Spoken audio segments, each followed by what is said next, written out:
I spent years being quiet while my husband's family made me feel like I didn't belong.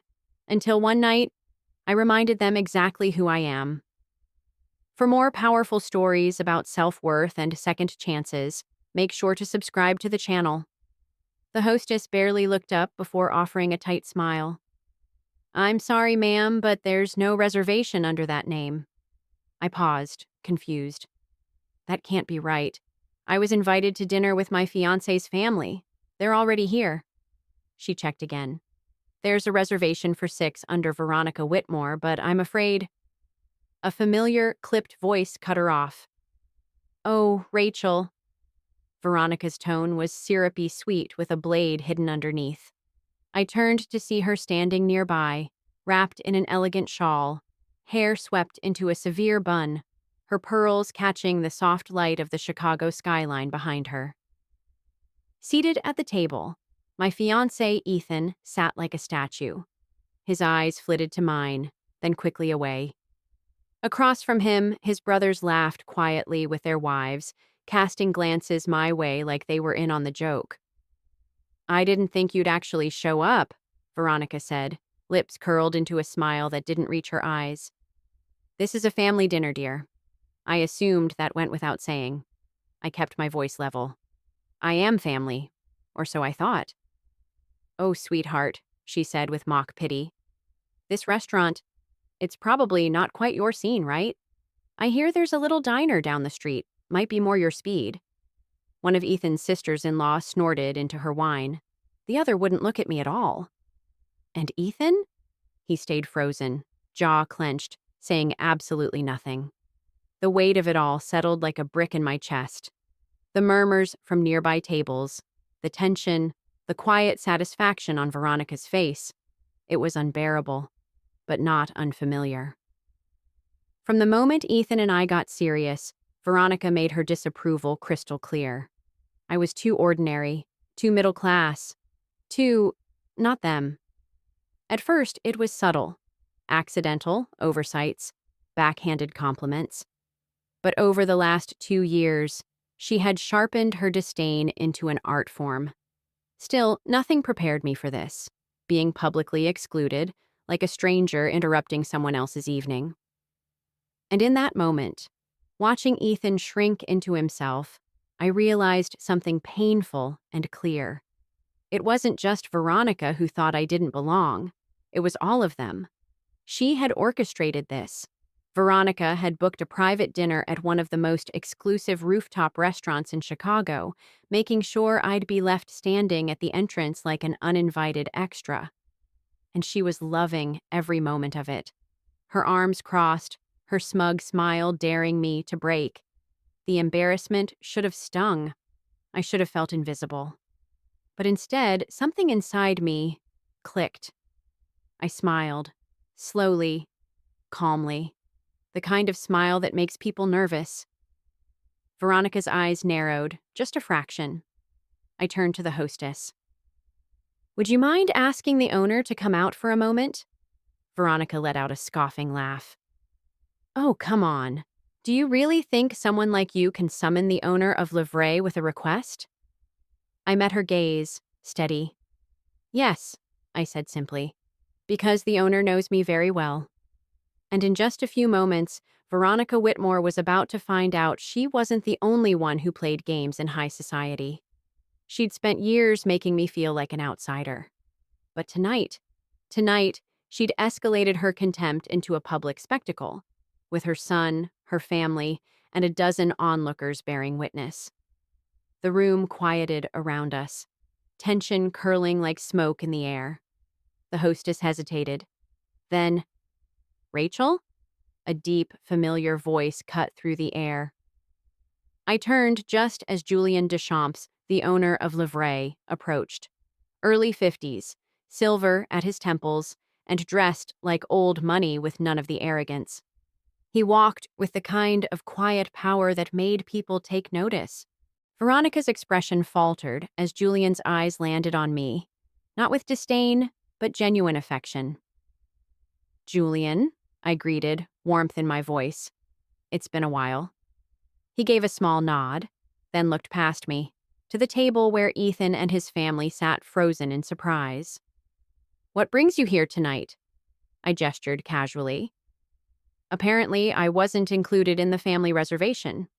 Oversight, I suppose. Julian's eyes flicked with understanding, his expression cooling as he looked toward Veronica. Then he turned back to me with a tight, courteous smile. "That simply won't do." Veronica's jaw tightened. "This is ridiculous." Julian raised one hand. "On the contrary, it's about to become very interesting." "Oh, please," Veronica scoffed, her voice rising just enough to draw more attention from nearby tables. "Do you really think this restaurant can just find a seat for her? This is a private dining club. You don't just stroll in and expect a table." Julian's expression didn't shift. Calm, unreadable. "You're absolutely right, Ms. Whitmore," he said smoothly. "We don't accept walk-ins. Our reservations are made weeks in advance." For a moment, disappointment pricked at my chest. But before I could respond, Julian turned to the maitre d' and added, "But Rachel is not a walk-in. She's family." The air shifted instantly. One of Ethan's brothers knocked his wine glass over. His sister-in-law's fork paused midair. Ethan went rigid beside Veronica, still silent, still unwilling to lift a finger. But the color in his face said everything. Veronica's laugh came sharp and disbelieving. "Family? Oh, now that's rich. You must be confused. Rachel is my son's fiancée, and she has absolutely no connections to—" "Actually," I cut in, my voice calm but clear enough to carry, "Julian and I go way back." Veronica narrowed her eyes. "How?" I took a step closer, meeting her gaze without blinking. "Before I met Ethan, I spent years working in fine dining. Julian wasn't just a boss. He was my mentor." Silence blanketed the table like a dropped curtain. "I was fresh out of culinary school," I continued. "Julian taught me everything about hospitality, service, and how to run a world-class restaurant." Julian nodded. "Rachel wasn't just another trainee. She was one of the most dedicated and talented young professionals I've ever worked with." I watched as Veronica's smirk faltered. Her perfectly manicured hand gripped the edge of the table a little tighter. This wasn't how she planned the evening to go, and she knew it. I turned to the maitre d', who still looked a little unsure. "I trust Julian's word is enough to find me a seat?" "Of course, Ms. Rachel," he said quickly, straightening.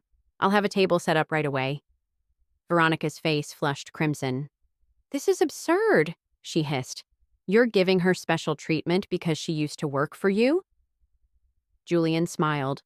Cool, professional. From the moment Ethan and I got serious, Veronica made her disapproval crystal clear. I was too ordinary, too middle class, too— not them. At first, it was subtle. Accidental oversights, backhanded compliments. But over the last 2 years, she had sharpened her disdain into an art form. Still, nothing prepared me for this, being publicly excluded, like a stranger interrupting someone else's evening. And in that moment, watching Ethan shrink into himself, I realized something painful and clear. It wasn't just Veronica who thought I didn't belong. It was all of them. She had orchestrated this. Veronica had booked a private dinner at one of the most exclusive rooftop restaurants in Chicago, making sure I'd be left standing at the entrance like an uninvited extra. And she was loving every moment of it. Her arms crossed, her smug smile daring me to break. The embarrassment should have stung. I should have felt invisible. But instead, something inside me clicked. I smiled, slowly, calmly, the kind of smile that makes people nervous. Veronica's eyes narrowed, just a fraction. I turned to the hostess. "Would you mind asking the owner to come out for a moment?" Veronica let out a scoffing laugh. "Oh, come on. Do you really think someone like you can summon the owner of Livray with a request?" I met her gaze, steady. "Yes," I said simply, "because the owner knows me very well." And in just a few moments, Veronica Whitmore was about to find out she wasn't the only one who played games in high society. She'd spent years making me feel like an outsider. But tonight? Tonight, she'd escalated her contempt into a public spectacle, with her son, her family, and a dozen onlookers bearing witness. The room quieted around us, tension curling like smoke in the air. The hostess hesitated. Then, Rachel? A deep, familiar voice cut through the air. I turned just as Julien Deschamps, the owner of Livray, approached. Early 50s, silver at his temples, and dressed like old money with none of the arrogance. He walked with the kind of quiet power that made people take notice. She nearly choked on her Pinot Noir. Across the table, Ethan finally stirred, his hand reaching for his drink with robotic awkwardness. There was something in his eyes. Maybe guilt, maybe disbelief. But he stayed silent, as always. The dinner had barely begun, but I could already feel the shift in power. Veronica had planned this night as a quiet execution. Instead, she was the one bleeding credibility. A moment later, a waiter returned with a gleaming silver plate and placed it in front of me with reverence. On it sat a delicate amuse-bouche, an intricate tower of flavor, plated with artistic precision. A subtle, exquisite flex from Julian and his kitchen. Veronica's expression was priceless. Tightly controlled rage behind a strained smile. "Oh," I murmured, picking up my fork. "This looks incredible." I sliced into the dish with ease, savoring the taste and the thick, uncomfortable silence that followed. Across the table, Ethan's sisters, Hannah and Elise, exchanged glances, uncertain, calculating, probably rethinking whose side to be on. Veronica wasn't done. She took another sip of wine before placing the glass down with a sharp clink. "Well," she said with false sweetness, "I suppose it makes sense that someone like you would know people in hospitality." I lifted an eyebrow. "Hospitality?" She waved a hand airily. "You know, service work, waiting tables, kitchen jobs.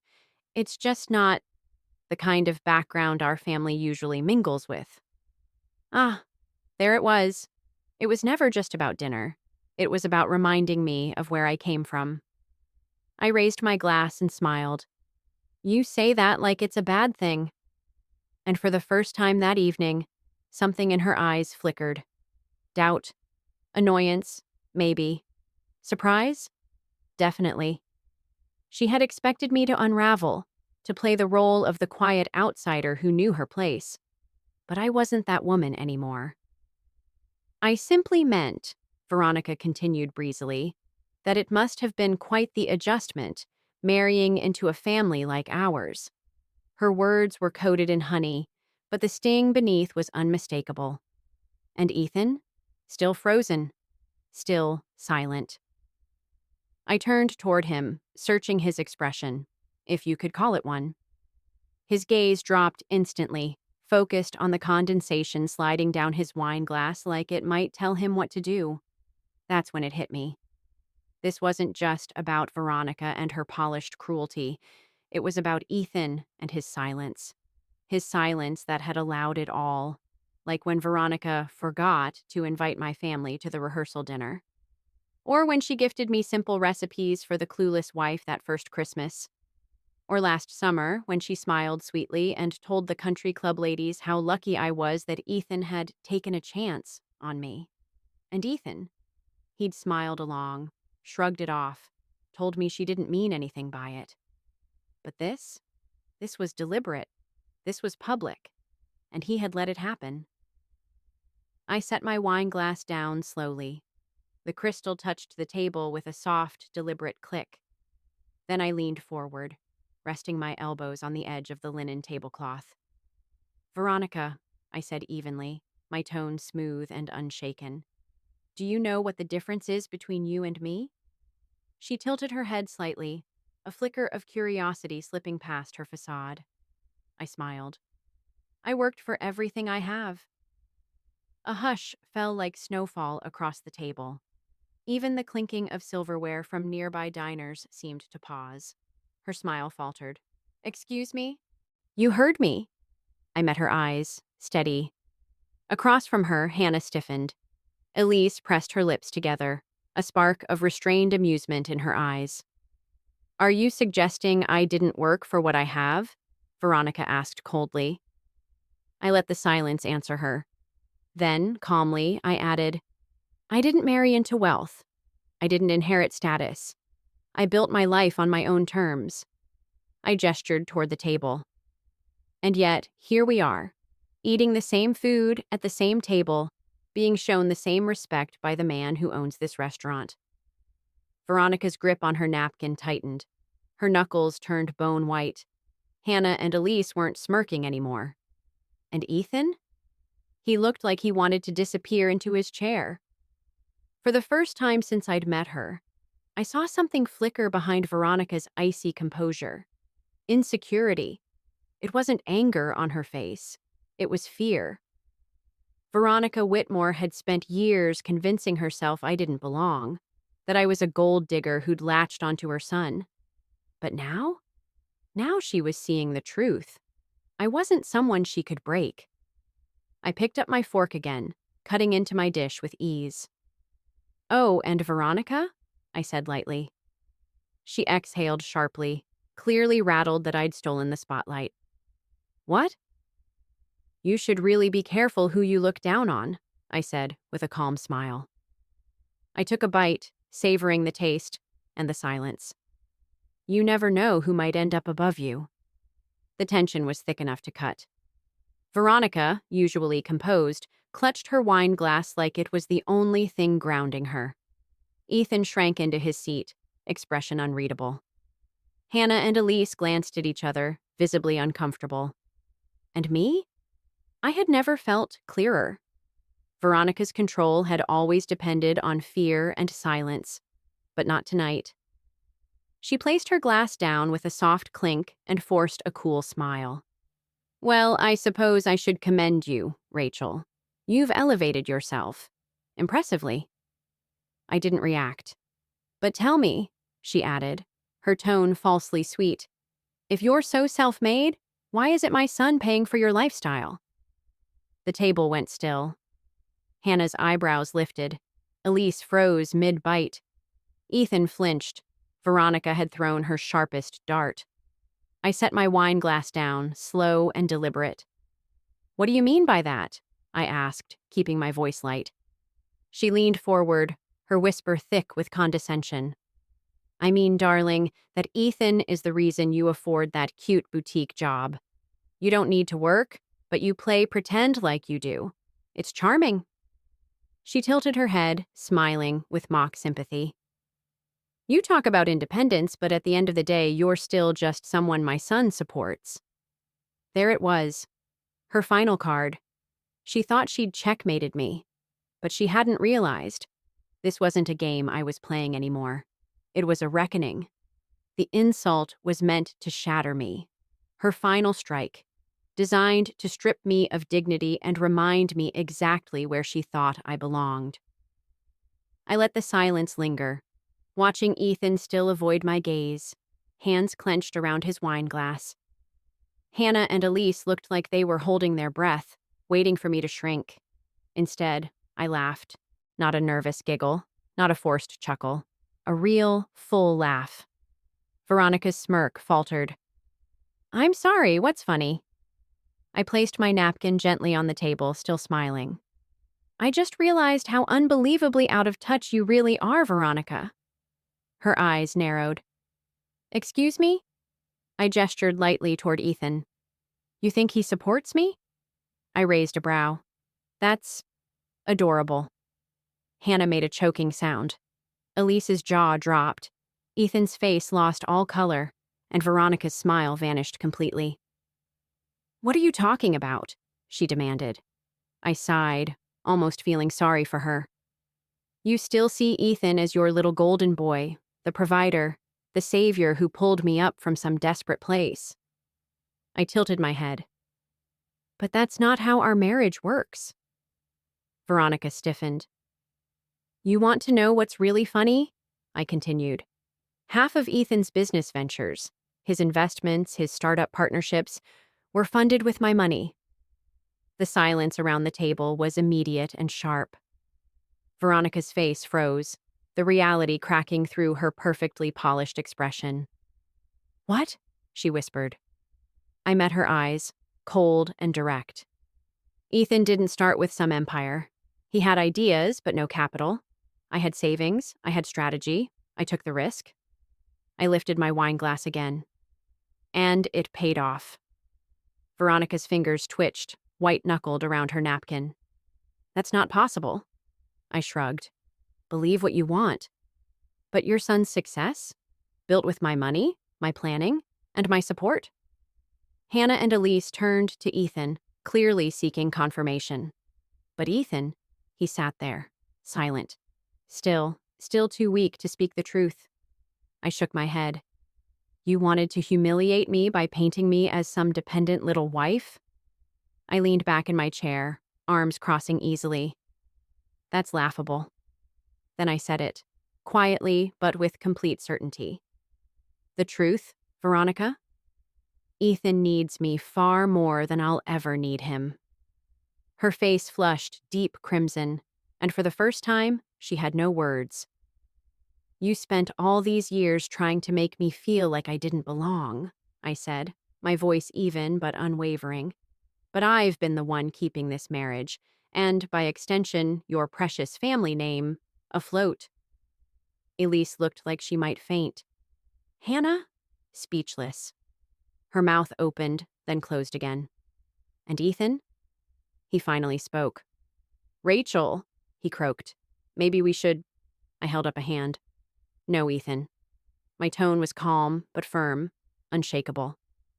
You don't get to, maybe we should me, right now. Not after you sat there in silence while your mother tried to tear me down. I turned my eyes to Veronica. For the first time, she was truly looking at Ethan. And not with pride. She wasn't seeing her golden boy anymore. She was seeing a man who had failed to defend his wife. A man who had let others do his hurting for him. And she didn't look impressed. She looked disappointed, poetic, really. I stood, smoothing the front of my navy dress with a slow, deliberate motion. I think I'm done here. Veronica's nostrils flared. You can't just... I turned to Julian, who had watched the evening unfold from a respectful distance, hands folded in front of him like the gracious host he was. Julian, I said, offering a small smile. It was lovely seeing you again. Thank you for the hospitality.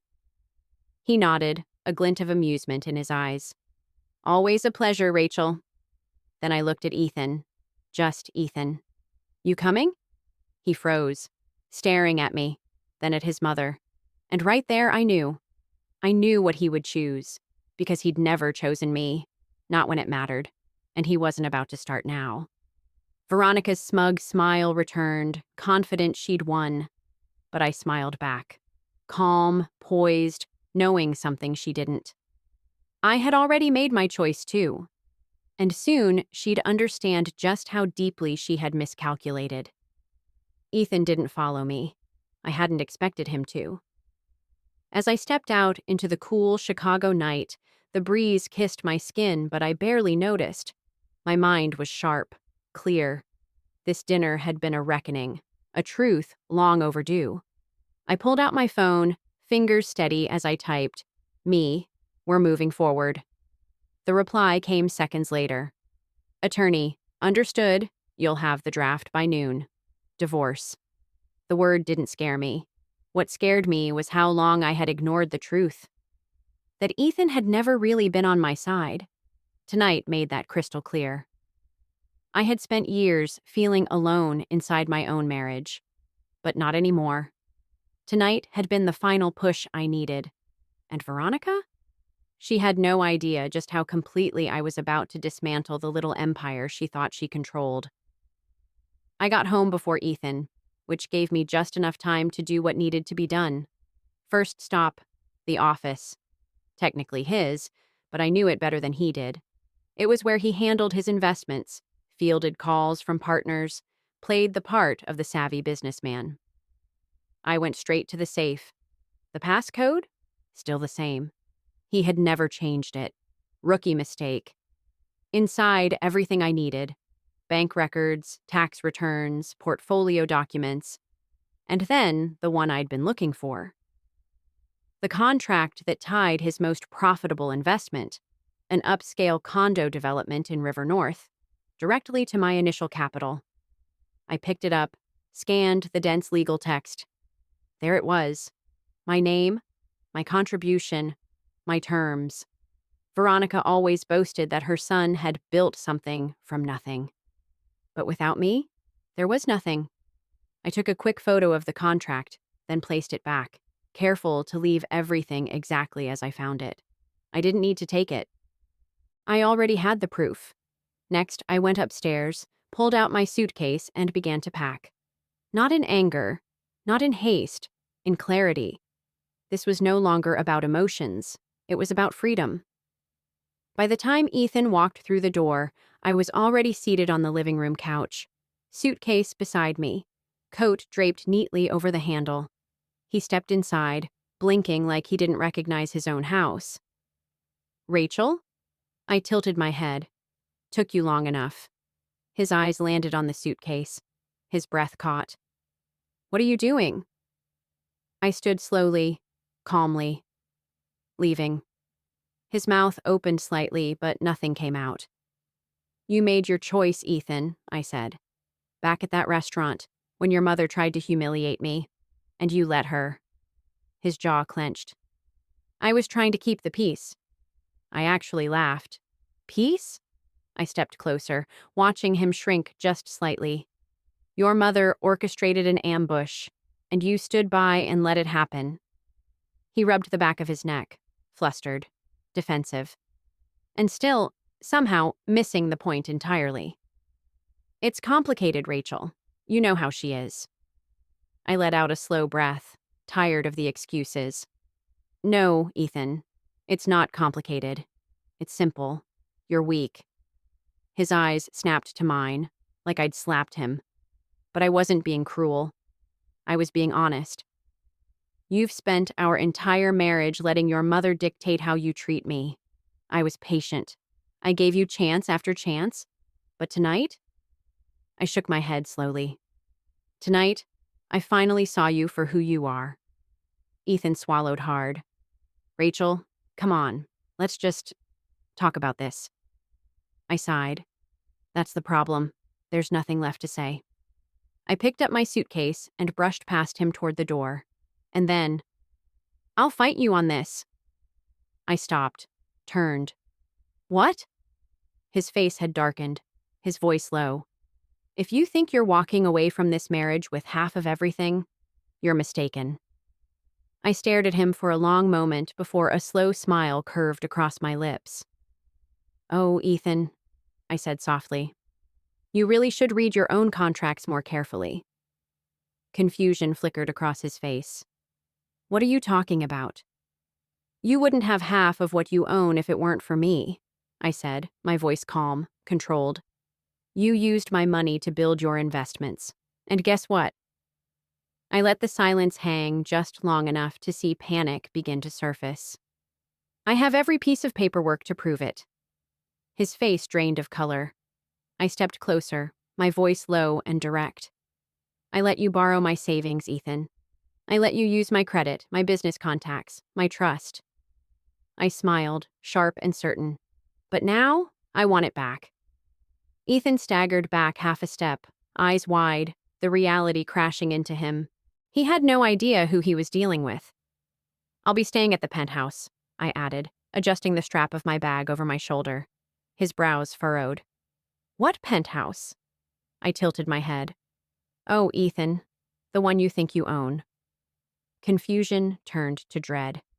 "The downtown penthouse? The one I bought under my name," I said smoothly. "I had my lawyer review the title this morning." And just like that, I watched his last thread of control unravel. "It was never yours, Ethan." His nostrils flared. "You wouldn't—" "I already did." I reached into my handbag and pulled out a slim envelope, setting it gently on the marble counter between us. He hesitated before picking it up, his fingers trembling as he slid out the papers. His eyes scanned the top page. His mouth opened, but no sound came out. His hands began to shake. This, he swallowed hard.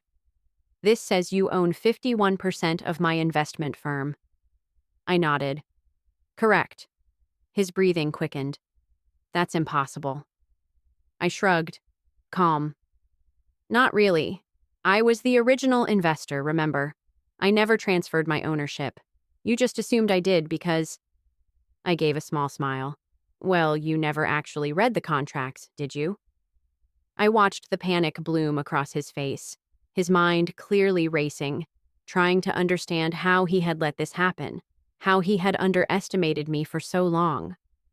Rachel, he rasped, you can't just take this from me? I'm not taking anything, I replied, voice steady. I already own it. He staggered back, gripping the edge of the counter like it might keep him upright. This was the man who had sat there while his mother tried to humiliate me, who let me burn under her spotlight while he stayed silent.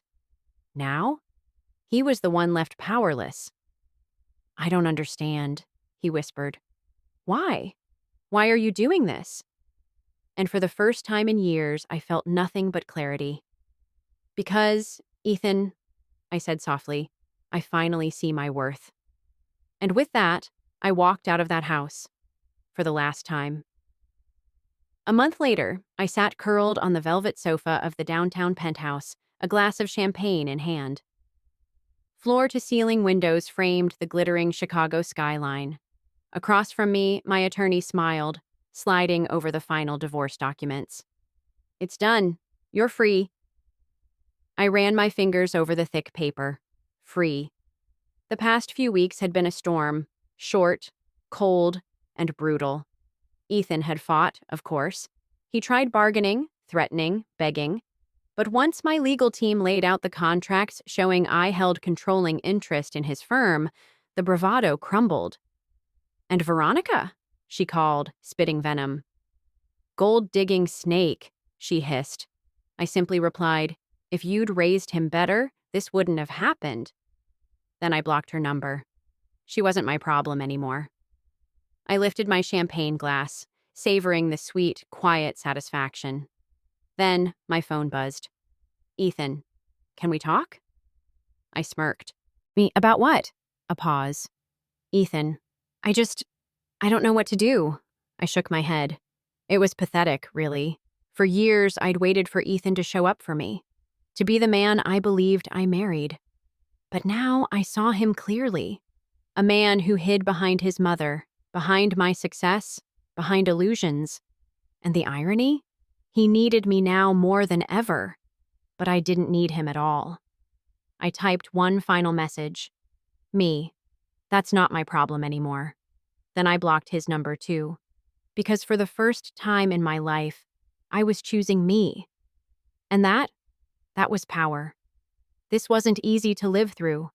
And it wasn't easy to walk away from someone I once loved. But in the end, I had to choose myself. And I'd do it again. Now, I'd love to hear from you. Have you ever stayed quiet when someone tried to dim your light? Have you ever been made to feel like you didn't belong by people who should have supported you the most? If you've experienced anything like this, share your story in the comments. Or if you just want to say something to me, to Rachel, I'm here. Say what you would have said to me at that dinner table. Tell me what you wish I had known sooner. Your words might help someone else who's still trying to find their voice. And if you're watching this and you're still in a situation where you feel invisible, I want you to hear me clearly. You are not weak for being kind. You are not wrong for giving people the benefit of the doubt. But you deserve better than silence in the face of cruelty. You deserve someone who stands beside you, not behind you, not against you. So take this story as a reminder to speak up, to choose peace over approval, and to never let anyone, family, partner, or otherwise, make you forget your worth. If you believe in stories that empower, that remind us we're not alone and that celebrate the moment someone finally says enough. Please hit subscribe, leave a comment, and share this with someone who needs it. Because I might have walked away alone, but I've never felt more powerful. And maybe, just maybe, this is your moment too.